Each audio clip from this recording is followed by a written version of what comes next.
everyone, and welcome back to more Monster Prom. So far I've had 3 successes and 3 fails, which is a good even ratio, you know?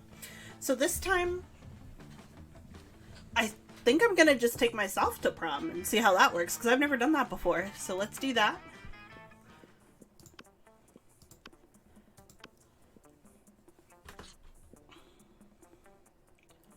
Do I want to play as Brian or Amira? Because I've played as Oz twice, I've played as Vicky twice. I'll play as Brian.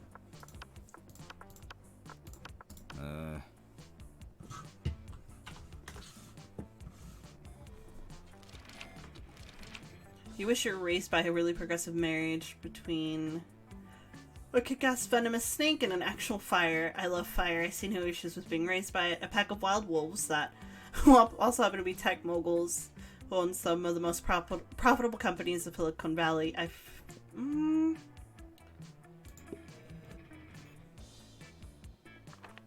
Democracy is just broken. What would be the best way of choosing the leaders of modern society? Put all the candidates in an empty room with a wild grizzly bear. Whoever kills the bear should be our president, and if everyone dies, then it's obvious the bear should be president. Whoever can play the most heartbreaking violin solo wins. We create a reality show. Yes. Find a genie in a bottle. You ask it whatever you want. What do you ask? It's friendship. It's gonna push me towards Scott, but I'm gonna take myself to prom.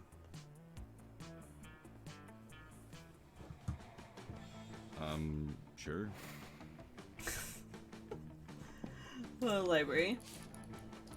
The day you spent time at the library playing some good old online poker. Gambling seems like a stupid and dangerous decision, but who cares? This time it paid off, so fuck it. You gain +2 money. Scott and Polly pull you aside, one of them holding each of your arms. Whatever's going on, it's serious. We need your help, bro. The midterm for AP jump scares is coming up tomorrow, and we're so unprepared. We've tried everything we could think of to get ready. I rolled up the textbook and smoked it. And I ate my homework.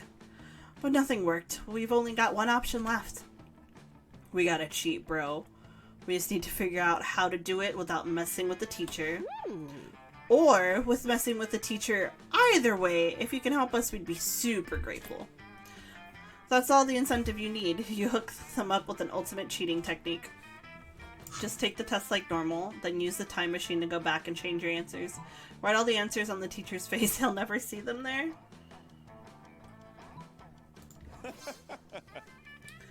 See, I told you Brian would have a time machine. Polly reluctantly hands Scott $5. Damn, Scott, you were really good at guessing when people have time machines. I guess you've just got an incredible sense of timing? Now come on, let's grab this time machine and go screw up causality.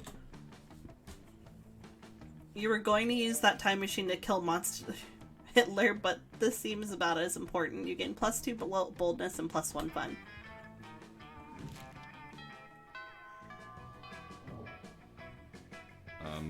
Sure. I've never interacted with them, so...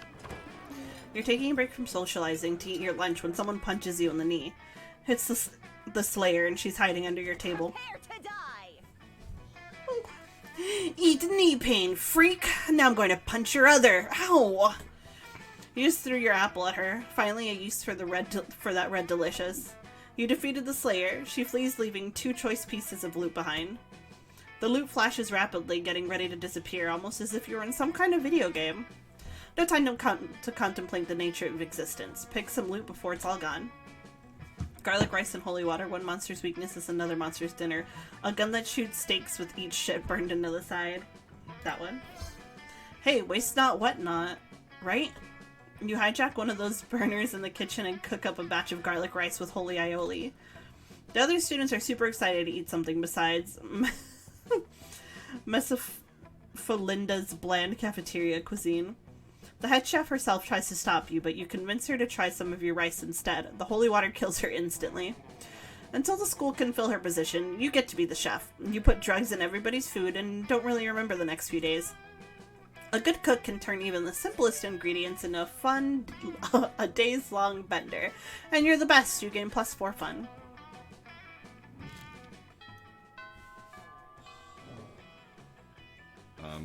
Sure. Auditorium.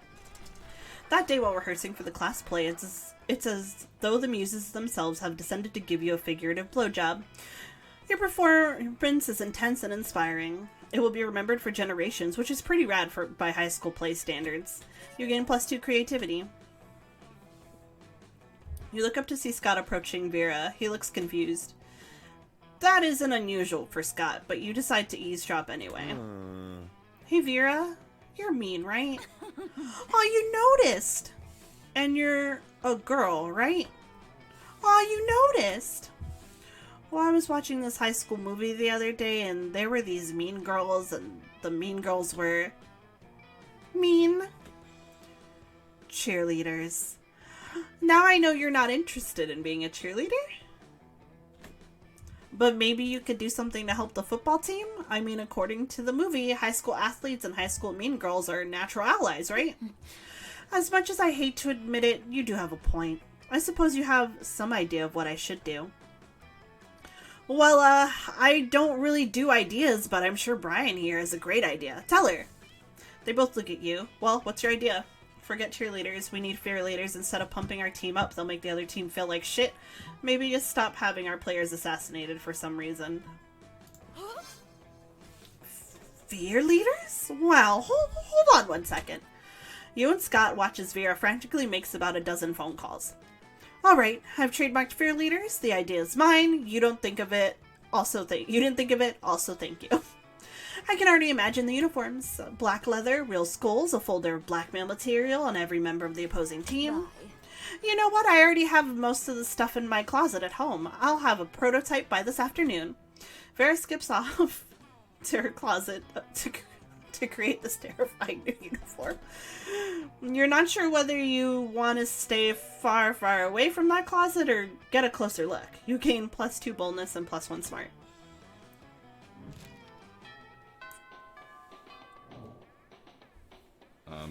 Sure. I still want to know who voices Brian. What's up? Hey, last night I read this article on how money causes pocket cancer in the long run. You don't want to get pocket cancer. Quick, give me that dangerous money you have in your still healthy pockets. What is this? The power totem of Zigord, ruler of dark realms.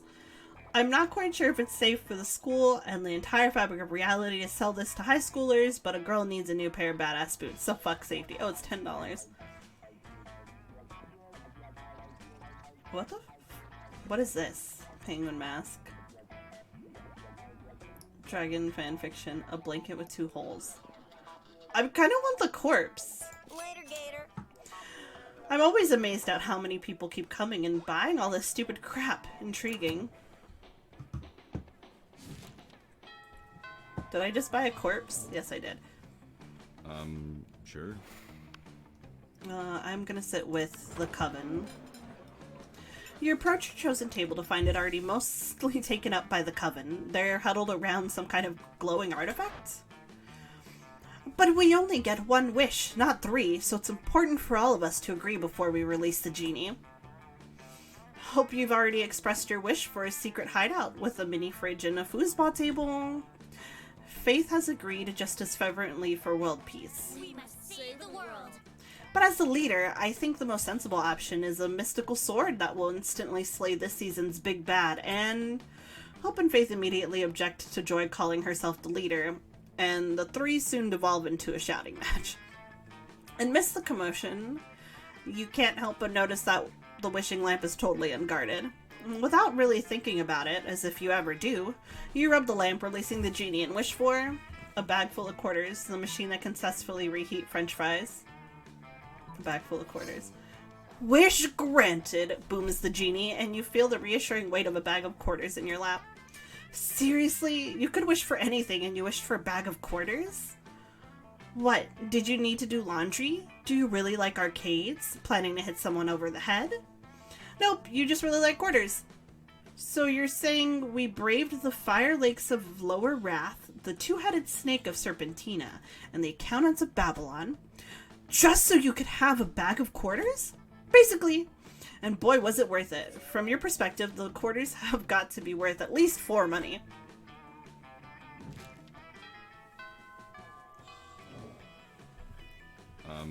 Sure.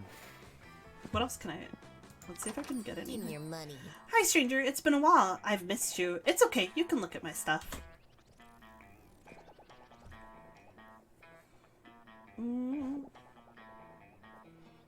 What? Okay, let's see what this does. Nothing better than the smell of money. Well, actually, there are many better smells, but you know what I mean, right? I don't know if I get, like, anything from these items, but I'm not trying to romance anyone. I'm trying to take myself... I'm trying to romance myself! We'll go to... Did I already go to the library this time? I feel like I did already go to the library.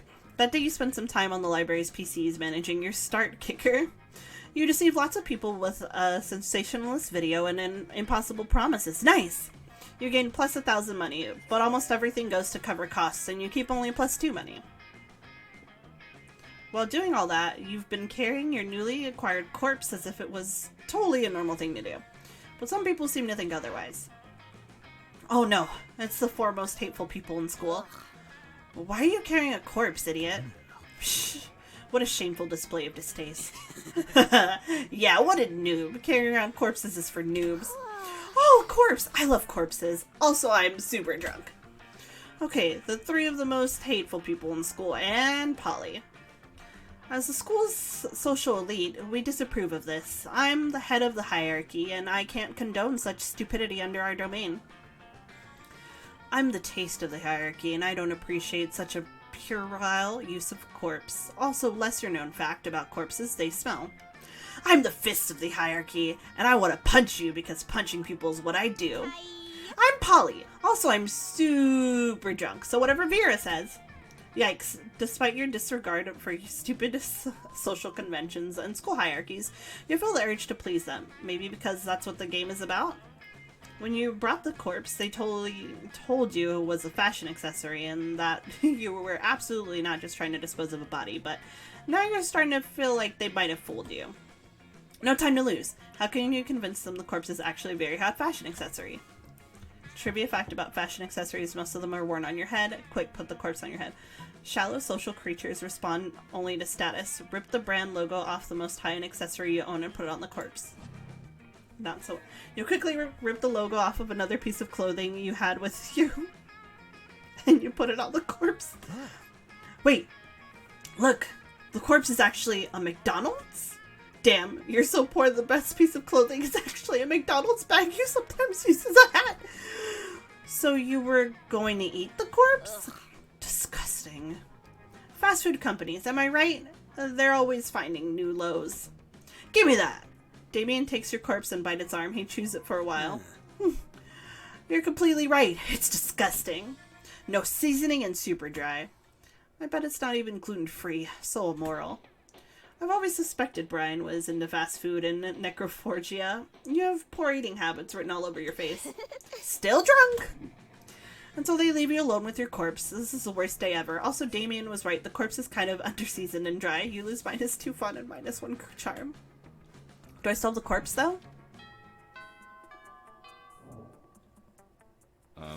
Sure. I'm gonna sit with the wolf pack. You've barely sat down when the whole wolf pack comes running over, clearly panicking. Dog! You gotta help us! We're suffocating. It's like we're not getting enough air. We can hardly talk. Ah, you see the problem. You remind them that in addition to breathing out, they need to also breathe in. No way! Oh, whoa! That works way better! I have no idea how we forgot about that. Yeah, you don't either. Thanks for saving our lives, dog. We owe you one. And we'll pay you back. Right now. What do you want? We'll do literally anything. Teach me calculus. Give me an extreme makeover. An extreme makeover? Like an extreme makeover? Are you sure? You nod because apparently this is what you want from a pack of idiot dogmen. Alright, boys. You know what that means. Time for one of my patented extreme spa treatments. Suddenly, you're surrounded by wolves covering your face with their wide, moist tongues. You can feel your pores really opening up beneath the relentless torrent of dog saliva and unconditional love. When the wolf pack finally gets bored of licking you, you're positively glowing. You gain +4 charm. Oh, nice.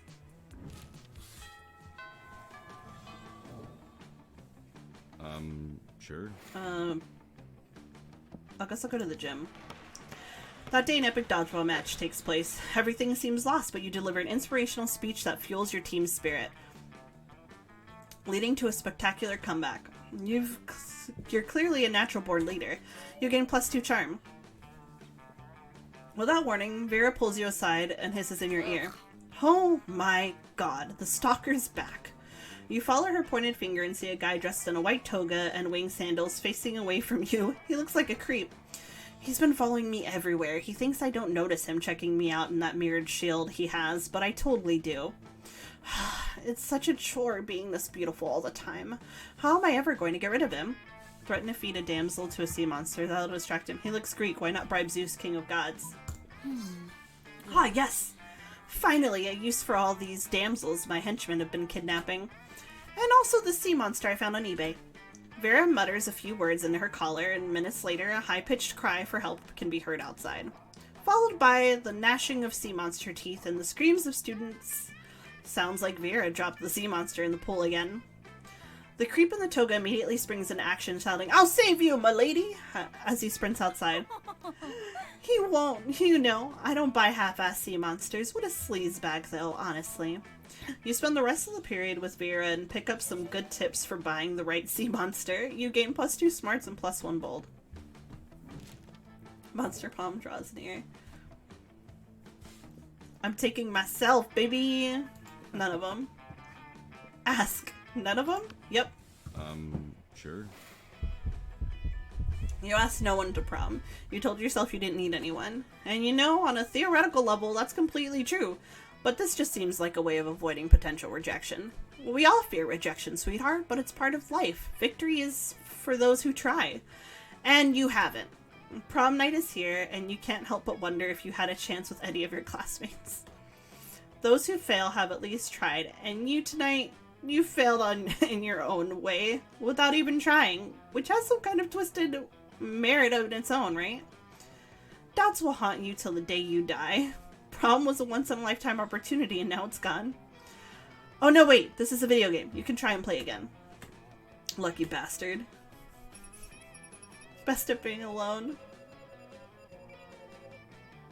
So I guess the corpse and hype station didn't do anything for me? Those 3 weeks were maybe the most epic and absurd of our lives.